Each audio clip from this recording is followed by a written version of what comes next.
Bonjour, donc on se retrouve aujourd'hui avec Benjamin et Alix. donc vous êtes belge? Oui. Oui. Vous habitez ici à Bruxelles? Non. Oui. D'accord, tu viens d'où? Moi je viens du côté d'Ouavre. Ok, super.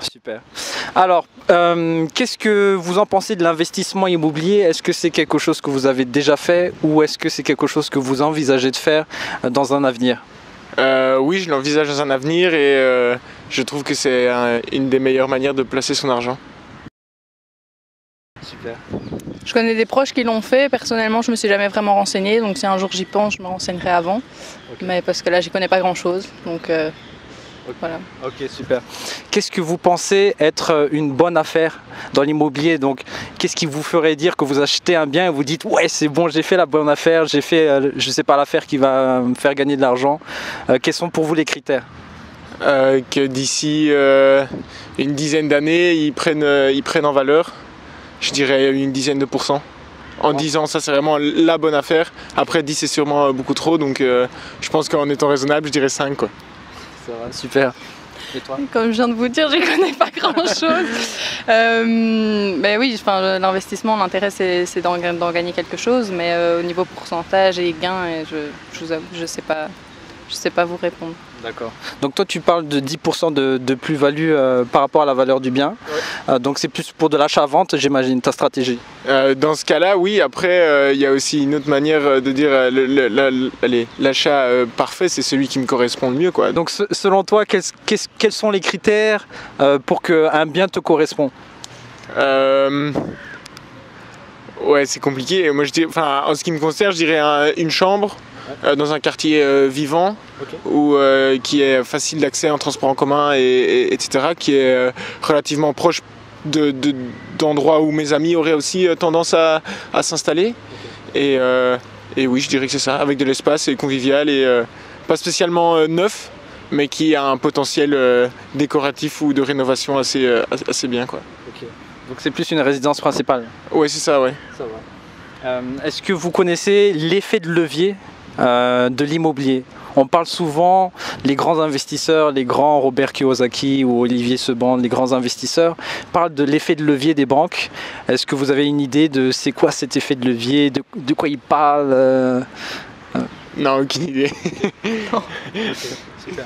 Donc l'effet de levier des banques, c'est un des seuls business ou moyens de s'enrichir.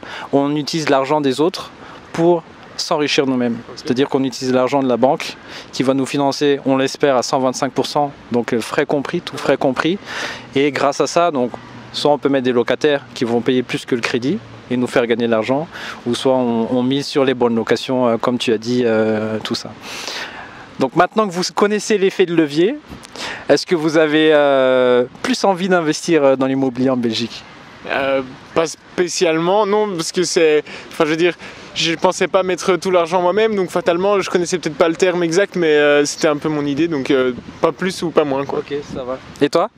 À partir du moment où on me donne un petit peu d'informations, oui, ça va forcément m'intéresser. Comme je vous disais au début, comme tant que j'y connais rien, je peux pas me lancer dedans.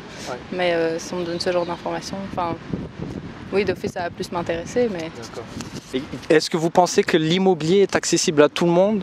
Ou bien il faut être fils de riche, il faut que papa et maman ils aient 2-3 maisons d'hôtes sur Bruxelles ou 1 million d'euros en compte en banque? Ou est-ce que vous pensez que l'immobilier, contrairement à ce qu'on pourrait croire, n'est pas que pour les riches et accessible peut-être à tout le monde, sauf évidemment en situation catastrophique, on va dire? Je pense qu'il est accessible à tout le monde. Après, je pense que les attentes de tout le monde en fonction c'est ça, du background dont vous parlez, ne peuvent pas être les mêmes. Tout le monde, enfin typiquement, je pense que tout le monde ne peut pas s'acheter une maison 4 façades à Uccle. Enfin voilà, c'est ça. Et toi? Ouais, pour moi c'est accessible à tout le monde à partir du moment où on est intéressé et qu'on a envie de faire quelque chose de l'argent qu'on a et qu'on a envie d'investir. Et qu'il ne faut pas forcément avoir énormément de sous pour se lancer là-dedans, quoi. Donc c'est accessible à tous. Si c'est pas indiscret, quel âge vous avez? 21. 21. Ok. Et donc à quel âge vous pensez que vous aurez votre premier bien immobilier? Joker. Je sais pas du tout. Une idée Tu me sembles chaud. Ouais, non, je sais pas, je dirais 28, 30, quelque chose comme ça, ouais. 30, okay, j'ai commencé à travailler là bientôt, donc je je suis toujours en location et je vais pas me lancer comme ça toute seule à m'acheter quelque chose et tout, mais en fonction de ce que j'ai, ce que je peux épargner et ce que j'ai envie d'investir, ça peut être d'ici 5 ans. Hein. Super. Et concernant l'investissement, puisque vous êtes un couple, vous êtes un très beau couple d'ailleurs, vous avez une très très belle énergie et c'est pour ça qu'on est très heureux de vous interviewer aujourd'hui. Est-ce que vous comptez investir individuellement ou ensemble, ou peut-être au début individuellement et dès que ça bloque par les banques, peut-être ensemble? On n'a jamais vraiment parlé, donc sorry, on ne peut pas trop répondre à la question. Ça va. Mais je pense qu'on pourrait se poser la question d'investir éventuellement ensemble, mais l'intérêt aussi, c'est si c'est deux salaires qui viennent d'origines différentes, on peut aussi chacun faire notre truc de notre côté sans pour autant... on peut faire des choses différentes, mais en se disant qu'on réfléchit à deux, quoi. Est-ce que vous pensez que l'arrivée du coup d'Airbnb a changé un peu la situation de l'immobilier ou pas du tout? Je pense que ça dépend de l'ouverture d'esprit d'un peu de tout un chacun. C'est quand même quelque chose de louer sa maison à quelqu'un qu'on ne connaît pas du tout. Donc je pense que ça dépend un peu de tout un chacun et de la vision qu'il a par rapport à ça. Mais oui, ça a sûrement changé pour beaucoup de gens. En ce qui me concerne, je ne me suis jamais posé la question, donc j'en sais rien du tout. Super. Après, avant le Airbnb, ce genre de choses, ça existait un peu dans le sens où les locations de vacances, par exemple, vous parlez de maisons en France, ça se fait dans l'été de louer pendant une semaine. Avant même l'existence du Airbnb, ça se faisait déjà. Donc est-ce que ça a changé? Oui, parce que c'est plus accessible à n'importe qui que maintenant pour une nuit, pour un week-end, ça se fait beaucoup plus facilement. Mais c'est clair que le fait de recevoir d'en profiter déjà dès l'achat et au plus rapide, c'est sûr que ça évolue les choses, ça permet de faire évoluer les choses. Après, je me rends pas compte par rapport à une location, je sais pas comment dire, officielle autre que Airbnb, à quel point aussi ce qu'on récupère, parce qu'il y a une partie, j'imagine, qui va à l'État, on récupère pas toute la location, j'en sais rien.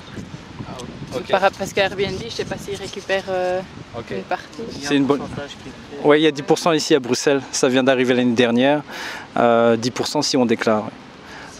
Si on déclare. Mais il n'y a pas l'avantage qu'on a ici en Belgique par rapport à la France, c'est qu'on n'est pas imposé sur les loyers. En tout cas, merci beaucoup pour cette interview et on vous souhaite très très bonne continuation et très bonne chance pour la suite.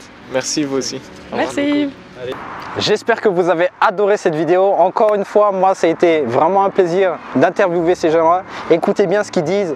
Il y a eu pas mal d'informations qui sont super intéressantes. Mais n'oubliez pas que si vous voulez aller plus loin, tout est vraiment possible. Tout est vraiment possible, que ce soit en termes de financement, de travaux. Et donc, n'hésitez pas à vous abonner, à liker la vidéo. Et si vous voulez aller plus loin, tous les liens sont dans la description. Donc, il y a une formation, il y a un séminaire bientôt en fonction du moment où vous allez regarder cette vidéo. Et suivez tout sur la page Facebook parce que c'est là qu'il y a vraiment les dernières news. Donc j'espère qu'on se retrouvera à bientôt les gens. Je vous dis ciao.